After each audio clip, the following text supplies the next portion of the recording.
Hello everyone, welcome back to another episode of Mini Books Podcast with your host Gloria and Rogan, and today we are excited to dive into Special Book with You. We picked this one because it has really important lessons to share and we can't wait to talk about them. So let's get started. Hey everyone, welcome to this deep dive. We're going to be getting into something I think we all think about, finding work that really, lights us up. Mm-hmm. We're going to be checking out The Art of Work by Jeff Goins. Yeah. And, this book, it's not just another career advice book. It's different. We're not chasing jobs here. We're talking about crafting a life with real purpose. Absolutely. That's what got me so excited about diving into this with you. Yeah. It's about more than just a job title, right? One of the things Goins does so well is he challenges that whole idea of a calling.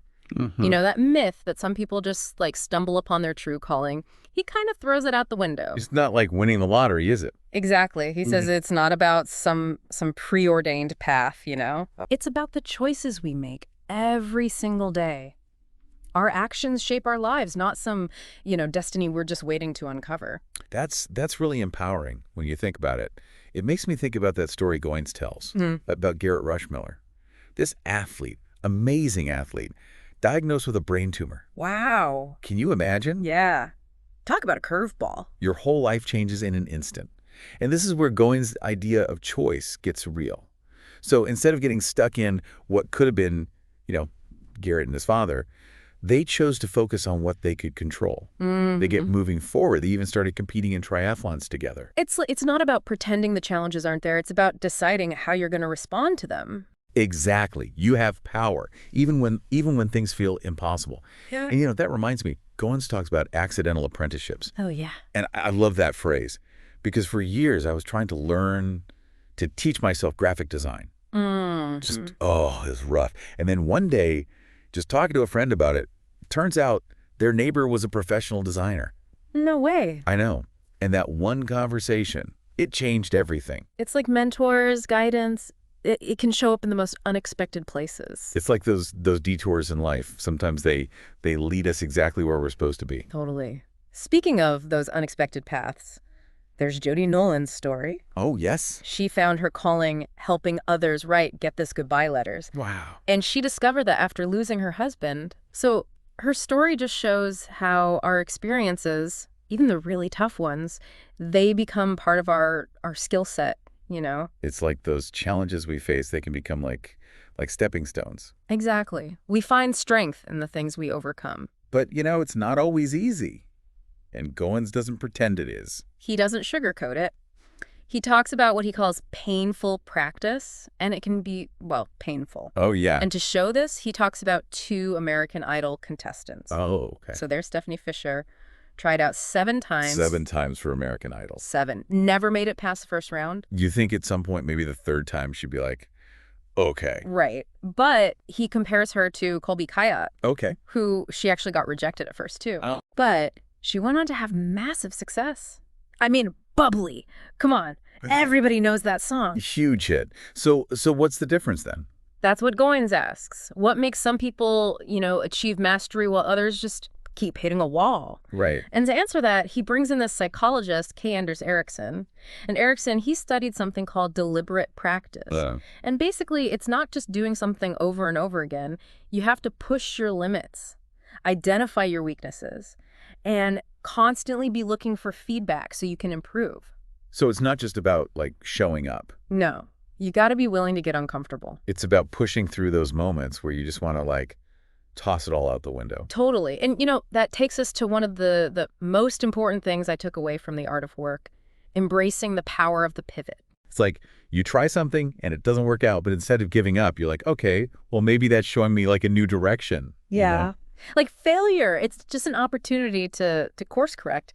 It reminds me of this idea of a portfolio life. Goins talks about it. Yeah. It really shifted my perspective because instead of trying to fit ourselves into these little boxes, with a job title, we can view our work as this blend of different passions, skills, ways we contribute. I like that. Yeah. Because it's like we don't have to have just one thing, right? Yeah. Reminds me of that, what is it, Charles Handy?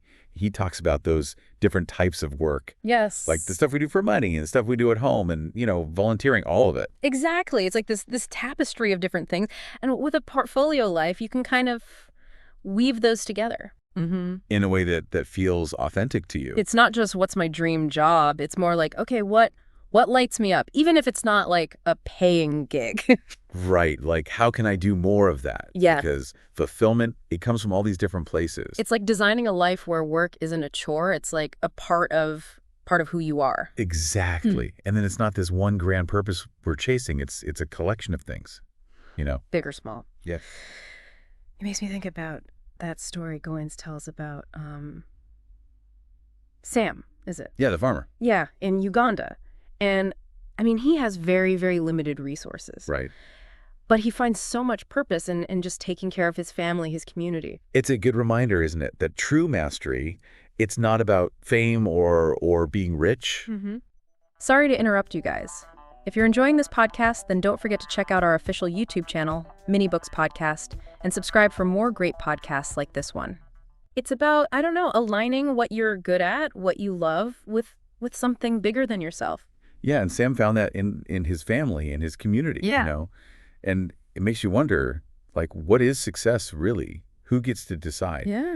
And that kind of leads into that whole, like, magnum opus thing. Yeah, that was a big one for me. Your life's masterpiece. Does it have to be this huge, thing? Yeah. Or can it be something smaller, quieter? Yeah, and Goins does a really good job of illustrating that when he talks about Hemingway, Oh, yeah.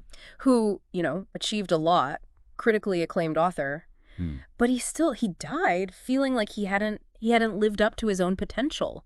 It's like he was haunted by the work he hadn't done. Right, and then Goins brings in Nigel. Okay, who's Nigel? I don't Yeah. remember that one. So Nigel is this fictional character from one of Tolkien's stories, and basically Nigel, he finds peace knowing that even his unfinished work, it'll be completed, Yeah. Eventually. And so it's not about, like, some big grand finale. It's about finding, I don't know, the joy in doing the work. Yeah, like it matters. Every brushstroke matters. That's nice. Like showing up day after day and just doing the work that feels important. That's it. It makes you think, Yeah. Like Huh. if our work can have that kind of, I don't know, ripple effect, how do we even begin to figure out what our, like, life's work is? Yeah, it can feel like a lot of pressure. Yeah, it's like, how do you find your one thing, Well, that's where Goins, he offers this really like down-to-earth perspective. He says, it's usually right in front of us. Really? Yeah, our calling. It's those things we're drawn to, even just in our regular everyday routines. So instead of waiting for, like, a lightning bolt, Yeah. we should be looking for what? Those little sparks, the stuff that lights you up, even when you're tired, even when you're stressed. What are you drawn to? What do you find yourself doing? I like that. It reminds me, actually, somebody once told me, pay attention to what you do when nobody's watching. Yes. Like those things you do just because. And I was Yeah. like, huh. It's like often those are the things that hold like clues. Yeah, like, oh, I'm always reorganizing my closet, even though I just organized it. There you go. Maybe that's a sign. Yeah. So how do we start to kind of uncover those things? Well, Goins, he has some cool exercises in the book. One is creating he calls it a listen to your life timeline. And it's so simple, but it's really powerful because you start to see these patterns. Uh-huh. Like where your interests have like popped up in the past. What have you been drawn to? It's like connecting the dots, But looking backwards. exactly, which can help you make decisions, for the future. Right. So does that mean, like, if we do this listen to your life thing and we discover something, do we have to, like, make a huge change? No. And Goins, he says this too. You don't have to like quit your job tomorrow and become, I don't know, a musician or a painter, whatever it is you're drawn to. You can start small. He calls it practicing in the margins. I love that. Practicing in the margins. Yeah. Because it takes the pressure off. Right. Just find these little pockets of time and explore, even if it's 15 minutes, just be consistent. Yeah, like those little actions, they add up. They do. And remember, it's not like a solo mission. Goins talks about how important mentors are, teachers, even just those chance encounters that kind of illuminate things for us. Yeah, like even just talking to somebody about what you're thinking about can like open up all these doors. Exactly. Sometimes just saying it out loud, it sparks something. So it seems like wrapping up here with the art of work, it's not about finding the perfect answer. It's more about like being open to the journey, you know? Beautifully said. And knowing that what we discover about ourselves, about our work, it changes, you know? And maybe it's less about finding our life's work and more about like uncovering it. Yes. I love that. Little by little. So what resonated with you today? What little step can you take this week to maybe explore some of those hidden threads in your own life? Let us know. And until next time, keep diving deep, friends. Thank you so much for tuning in. If you enjoyed this conversation and want to dive into more book insights and key learnings, don't forget to subscribe to our channel, Mini Books Podcast, and hit the notification bell so you never miss an episode. We're back every Sunday at 9 a.m. with new books and more to learn from. Until next time, take care, keep learning, and keep growing. Remember, this is Mini Books Podcast.